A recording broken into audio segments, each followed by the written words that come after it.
Hi, I'm Ed Snidecki, and welcome to the Heritage Report.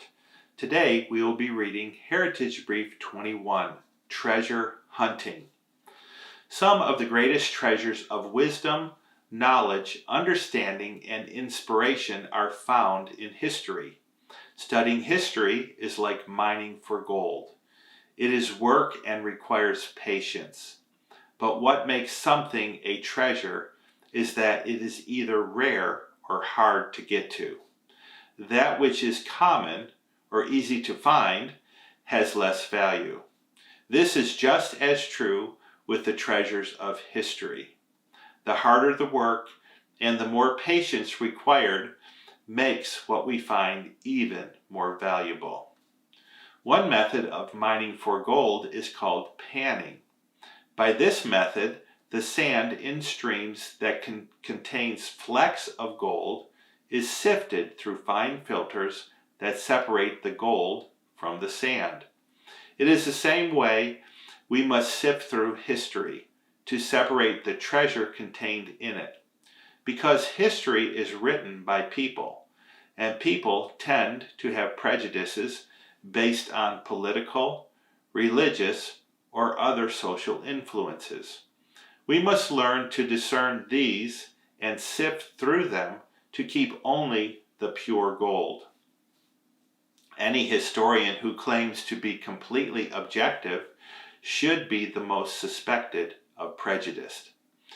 We all have mental filters that we perceive the world through. These filters are created by factors such as the country or culture we're brought up in, our families, teachers, religious faith, etc. These are not necessarily bad, but they do color what we see. For this reason, as we study history, it is important to understand the perspective of the historian. It is well known that the accounts of most wars are written by the victors. That perspective will almost always be how right or righteous their cause was and how wrong or evil the other side was. This might be true for the opposite of the truth, as the most righteous causes do not always win.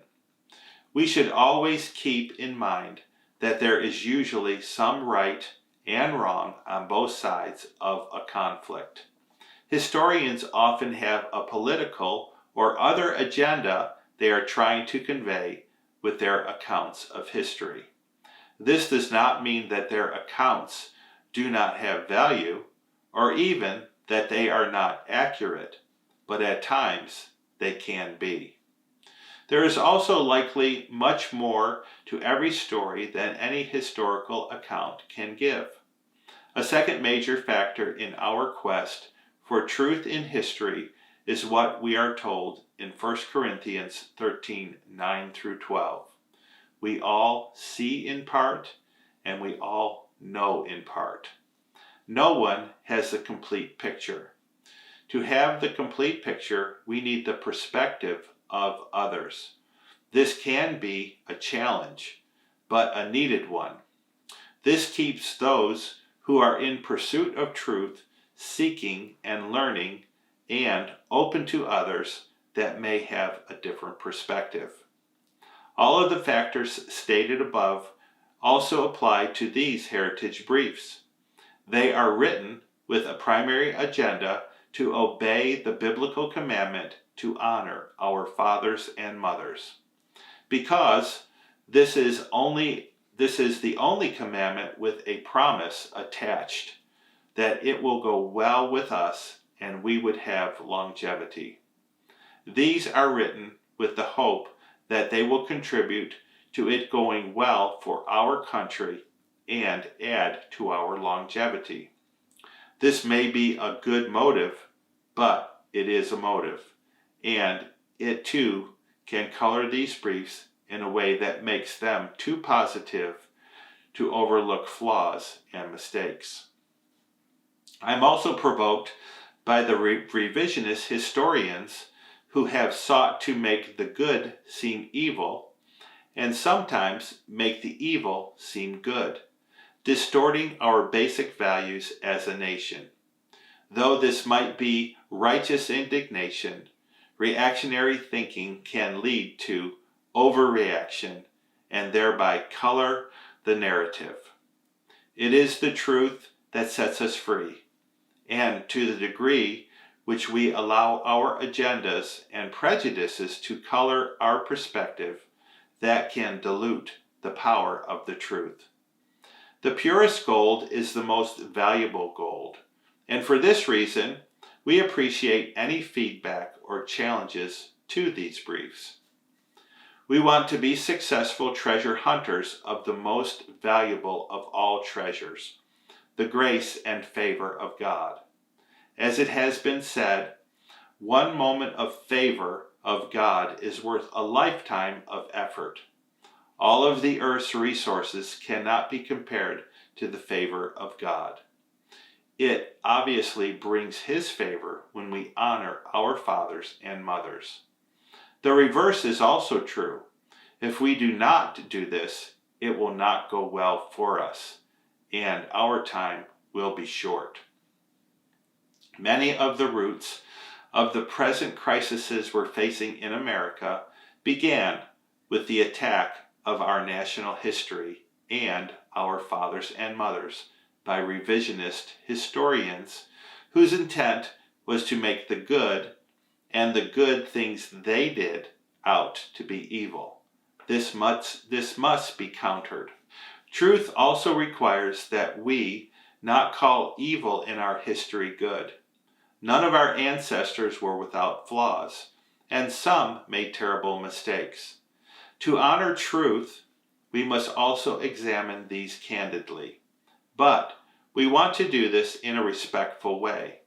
We must learn from them, but keep in mind that any pride we might have that would have us consider ourselves better than others, especially those of previous generations, can cause us to fall in the same traps that they did, which still seems to happen with every generation.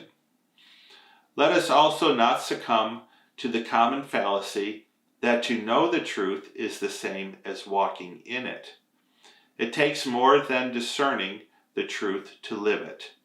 To walk in truth requires combining a love for the truth with courage, faithfulness, endurance, and above all, the grace of God. Scripture repeatedly warns us, God resists the proud, but gives His grace to the humble. See James 4:6. So, as we examine the mistakes and flaws of our fathers and mothers, let us always be vigilant against the pride that would have us think we would have done better or are better than they were. The most basic precepts of Christianity are love and redemption. This requires that those who follow the one who is the truth must view everyone and everything with a redemptive purpose. One of the worst traps we can fall into is to become what Jude called a fault finder, which he declares the deep darkness is reserved for. We can cross the line to becoming a fault finder when we start looking for the flaws or mistakes in others without using this knowledge to build and edify rather than to tear down. As the saying goes, any jackass can kick a barn down, but it takes a skillful carpenter to build one. Our national fathers and mothers built one of the greatest nations in history, so we need to consider just what have their critics built that gives them the authority to be their judges. It is easy to be a critic while sitting in the ivory tower of academia, as those who have not been builders are very unlikely to understand those who have. Many of the present critics of the founders of our nation have never built anything, much less a nation. This does not mean that our founders should be elevated, but the authority to judge comes from having been a part of the building.